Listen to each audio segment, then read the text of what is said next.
Hello दोस्तों। पृथ्वी पे तो तूफान के बारे में सुना था, पर ये स्पेस में तूफान, स्पेस हरिकेन, ये क्या है? ये क्यों आया? तो आइए जानते हैं इस वीडियो में। मेरा नाम है Mansi Goyal. Welcome to study gloss. अभी हाल ही में चाइना के साइंटिस्ट ने एक डिस्कवर किया है space hurricane above the north pole. ये रही हमारी अर्थ, ये रहा इसका नॉर्थ पोल, और इसके ऊपर ही स्पेस हरिकेन चाइना के साइंटिस्ट ने डिस्कवर किया है। पहले ये सोचा जाता था कि स्पेस हरिकेन कुछ होते नहीं है, बस एक थियोरिटिकल फिनोमिना होगा। तो उसका जो एविडेंस कलेक्ट किया है वो चाइना के साइंटिस्ट ने कलेक्ट किए हैं।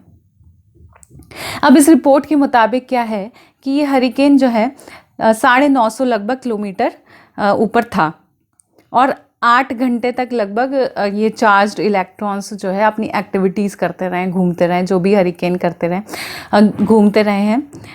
और ये काउंटर क्लॉकवाइज इसका रोटेशन था। इस हरिकेन का काउंटर क्लॉकवाइज मतलब कि जो क्लॉकवाइज रोटेशन होता है घड़ी की सेकंड की सुई का, उसके अपोजिट।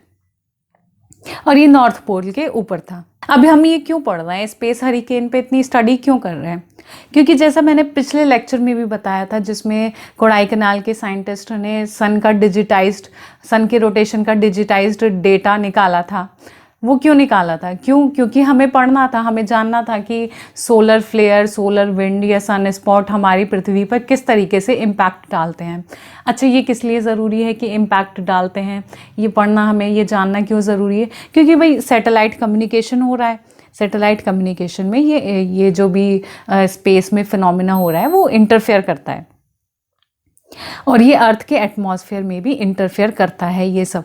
तो इसी की ही डिटेल हमें जाननी है कि ये कैसे इंटरफेयर करता है और क्या क्या ये फिनोमिना है। तो इसलिए साइंटिस्ट लोग इस पे फोकस कर रहे हैं कि स्पेस हरिकेन कैसे इम्पैक्ट करेगा, या सन की सोलर फ्लेयर, सोलर विंड वगैरह कैसे इम्पैक्ट करेंगी अर्थ पे।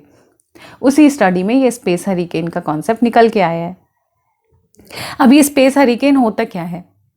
ये एक तरीके की सोलर विंड से, जो सोलर विंड का मतलब क्या हो गया, हवा नहीं आ रही है सन से, हवा नहीं है, ये सोलर जो सन की रोशनी से जो प्लाज्मा क्रिएट होता है। प्लाज्मा मतलब फोर्थ स्टेट ऑफ मैटर होती है प्लाज्मा, जो कि गैस को आयोनाइज कर देता है, जो पार्टिकल्स को आयोनाइज कर देता है।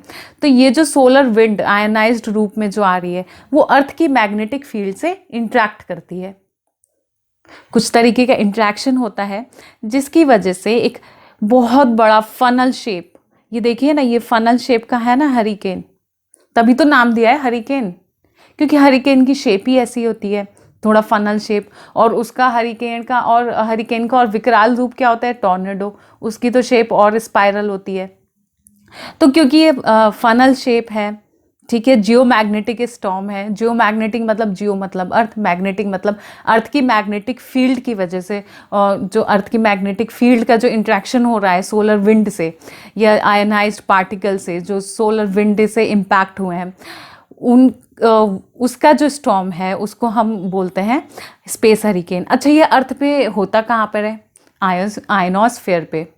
अब ये आयनोस्फेयर क्या है, तो आइए थोड़ा सा जान लेते हैं आयनोस्फेयर होता क्या है।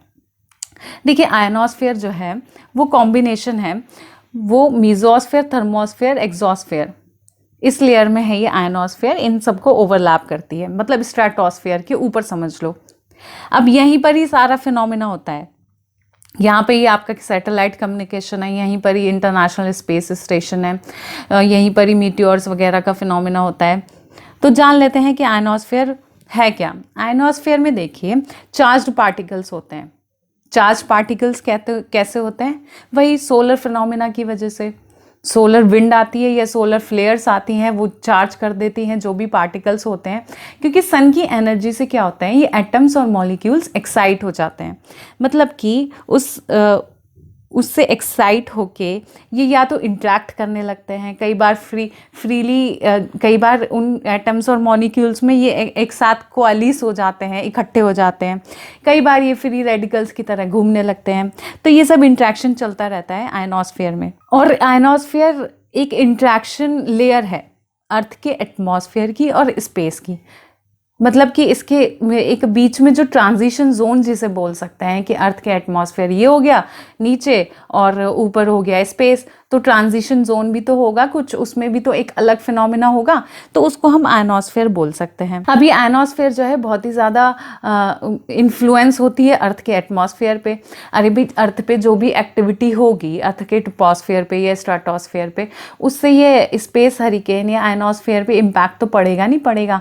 क्यों? जब बादल बन रहा है या फिर ऊपर हवाएं चल रही हैं बहुत तेज़, तो इसकी वजह से यहाँ पे मान लीजिए बहुत ज़्यादा स्पेस कवर कर दिया है, प्रेशर क्रिएट कर दिया, तो ये आयनोस्फेयर पे पूरा असर पड़ता है। ऐसे ही सोलर फ्लेयर्स जब बढ़ती हैं सन स्पॉट, जो भी सन पे फिनोमेना हो रहा है उसकी वजह से, तो यहाँ पे भी इस पे असर होता है। ऐसे ही डे और नाइट का भी डिफरेंस होता है।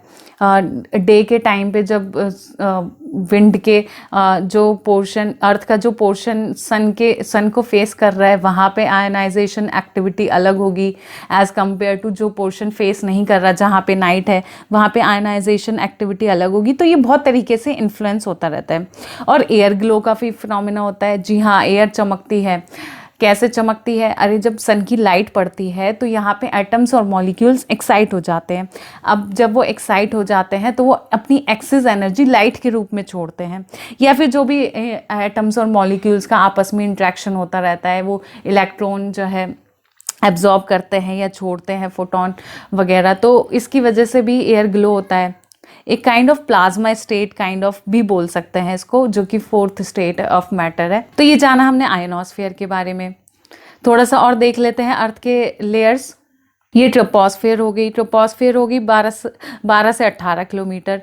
ये पतली होती है लेयर। ट्रोपोस्फेयर काफ़ी थिन होती है पोलर एरियाज में, और इक्वेटोरियल एरिया में ये सबसे ज़्यादा थिक होती है। ऐसा क्यों होता है? ऐसा इसलिए होता है क्योंकि पोलर एरियाज में बहुत ठंड होती है। ठंड होती है, जब बहुत ही लो टेम्परेचर होता है तो हाई प्रेशर बनता है। हाई प्रेशर बनेगा तो विंड जो है, एयर जो है सेटल डाउन होगी। सेटल डाउन होगी तो उसकी हाइट कम होगी। जबकि इक्वेटोरियल रीजन में, क्योंकि सन डायरेक्टली इक्वेटोरियल रीजन में सन की रेस पड़ रही हैं, तो क्या है कि एयर टेम्परेचर राइज होगा। टेम्परेचर राइज होगा तो विंड एक्सपैंड होती है। एक्सपैंड होगी तो हाइट बढ़ेगी। स्ट्रेटोस्फेयर, अब ट्रोपोस्फेयर में जो है टेम्परेचर डिक्रीज होता है विद इंक्रीजिंग हाइट। जब हम माउंटेन पे कहीं जाते हैं तो जैकेट्स वगैरह लेके जाते हैं ना, क्योंकि टेम्परेचर डिक्रीज हो जाता है। अब आप सोचेंगे कि टेम्परेचर डिक्रीज़ क्यों होता है? टेम्परेचर डिक्रीज़ इसलिए होता है क्योंकि अर्थ जो है हीट, जब सन की रेज अर्थ पे पड़ती हैं तो वो अर्थ हीट होती है। अर्थ हीट होती है तो वो long wave radiations, long wave terrestrial radiations के रूप में अपनी हीट छोड़ती है। तो जब हीट छोड़ेगी तो वो जो अर्थ के सरफेस के पास वाला एरिया होगा वो ज़्यादा गर्म होगा एज़ कम्पेयर टू हाइट जो ऊपर का एरिया है। स्ट्रेटोस्फेयर में उल्टा होता है। स्ट्रेटोस्फेयर में क्या है कि टेम्परेचर इंक्रीज होता है विद इंक्रीजिंग हाइट। हाँ, क्योंकि टेम्परेचर इंक्रीज होगा, क्योंकि क्या है कि हम थोड़ा सा पृथ्वी से दूर जाते जा रहे हैं और सन के करीब आते जा रहे हैं, तो टेम्परेचर इंक्रीज होता है। और इसी में ही, स्ट्रेटोस्फेयर में ही आपकी ओजोन लेयर होती है, जिसकी वजह से पृथ्वी में जीवन है। तो ये जाना हमने अर्थ के एटमॉस्फेयर के बारे में। अब ये स्पेस हरिकेन बने किसके होते हैं? इसमें आयनाइज्ड गैसेस होती है, जैसा कि मैंने अभी पहले बताया था कि ये प्लाज्मा वगैरह, प्लाज्मा की स्टेट होती है जिसमें आयनाइज्ड गैसेस होती हैं। तो ये सब होता है इसमें स्पेस हरिकेन में। अब इसकी फॉर्मेशन कैसे होती है? फॉर्मेशन होती है सोलर विंड्स। सोलर विंड्स जब अर्थ की मैग्नेटिक फील्ड से इंटरेक्ट करती हैं तो बहुत सारे फिनोमेना होते हैं। जैसे पिछले लेक्चर में मैंने बताया था ऑरोरा बोरियोलिस, ऑरोरा ओरियोलिस, ये सब फिनोमेना होते हैं। तो अब ये इम्पैक्ट करते हैं हमारे कम्युनिकेशन सिस्टम को, सैटेलाइट को भी काफ़ी इम्पैक्ट करते हैं, उसकी फंक्शनिंग को। जीपीएस सिस्टम में भी इम्पैक्ट डालते हैं, नेविगेशन सिस्टम में, क्योंकि सैटेलाइट के थ्रू सारा इंट्रैक्शन हो रहा है ना। तो ये जाना हमने स्पेस हरिकेन्स के बारे में। ये था आज का लेक्चर। Thanking you.